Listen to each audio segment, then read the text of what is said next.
आज दिन की शुरुआत हम उड़द की दाल की बड़ी बनाने से स्टार्ट किए हैं।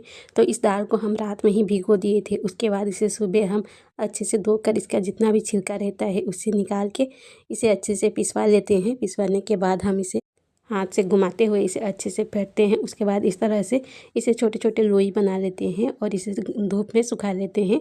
अभी इसे ठंड के मौसम में ही बनाया जाता है, तो हम इसे अभी बना लेते हैं और ये अभी कई दिनों तक इस तरह से हम बनाएंगे। तो ये देखिए, बनाने के बाद ये कुछ इस तरह से होता है। तो इसे हम खार में एक कपड़े के ऊपर में इस तरह से बनाते हैं ताकि ये अच्छे से सूख जाए। और अगर ये एक दिन नहीं सूखता है तो दूसरे दिन भी इसे हम सुखा लेते हैं। उसके बाद में यहाँ पे जो मैं सिलाई की थी उस कपड़े को हमें लेना है और इसके बीचों बीच में निशान लगा लेंगे। निशान लगाने के बाद यहाँ पे एक बकरम लेना है और बकरम की लंबाई 6 इंच है, इसकी चौड़ाई 5 इंच है। इसे अब बीचों बीच से हम फोल्ड कर देंगे और इसमें जो बीच में गैप रहेगा उसका 4.5 इंच यहाँ पे निकाल लेती हूँ। 4.5 इंच का बीच का निकाल लेती हूँ और बीचों बीच से 1 इंच की दूरी पर यहाँ पे निशान लगा के इसे एक शेप दे देना है। शेप देने के बाद इसे मैं अस्तर के ऊपर में रख दूँगी और इसके चारों साइड में हम इसे सिलाई कर देंगे। इस तरह से इसे कट करने के बाद ये हमारा एक शेप बन जाता है। ये देखिए इस तरह से।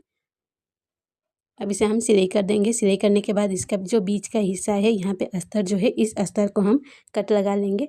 कट लगाने के बाद इसे हम जो आस्तीन है हमारा उसके बीचों बीच में रखेंगे और सिलाई कर देंगे 1/2 इंच की दूरी पर। सिलाई करने के बाद इस तरह से इसके सभी साइड को हम हाफ हाफ कट लगा लेंगे थोड़े थोड़े, ताकि इसे पलटने में आसानी हो। और इसे पलट लेंगे। पलटने के बाद इसमें हम 2 सिलाई लगाएंगे। एक सिलाई एकदम पास में लगाएंगे और एक सिलाई 1/2 इंच की दूरी पर लगा लेंगे। अब पीछे की तरफ जितना भी एक्स्ट्रा कपड़ा रहेगा उस कपड़े को हम यहाँ पे कट करके अलग कर देंगे। अलग करने के बाद यहाँ पे मैं एक पीस और ली हूँ। मुझे यहाँ पे कपड़ा जो है बहुत पतला लगा, तो इसीलिए मैं इसके नीचे में अस्तर डाल दी हूँ और यहाँ पे इसकी लंबाई चौड़ाई स्क्रीन पर देख सकते हैं। अब इस तरह से हम इसमें चुन्नट लगा देंगे। अब इसके दोनों साइड में भी चुन्नट लगा लेंगे। पहले बीच में लगाई हूँ, फिर दोनों साइड में। चुन्नट लगाने के बाद हम इसे रखेंगे नीचे की तरफ और इसके ऊपर में जो आस्तीन है उसे हम रख लेंगे और फिर से इसके ऊपर में 2 बार हम सिलाई लगा लेंगे। सिलाई लगाने के बाद फिर से जितना एक्स्ट्रा कपड़ा है उसे हम कट लगा लेंगे। कट लगा लिए हैं।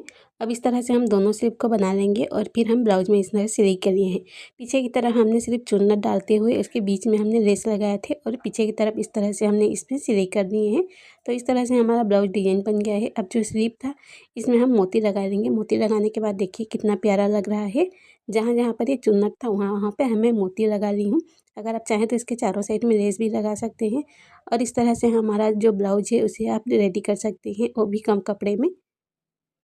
तो अगर पसंद आया हो तो प्लीज़ लाइक और सब्सक्राइब ज़रूर कीजिएगा।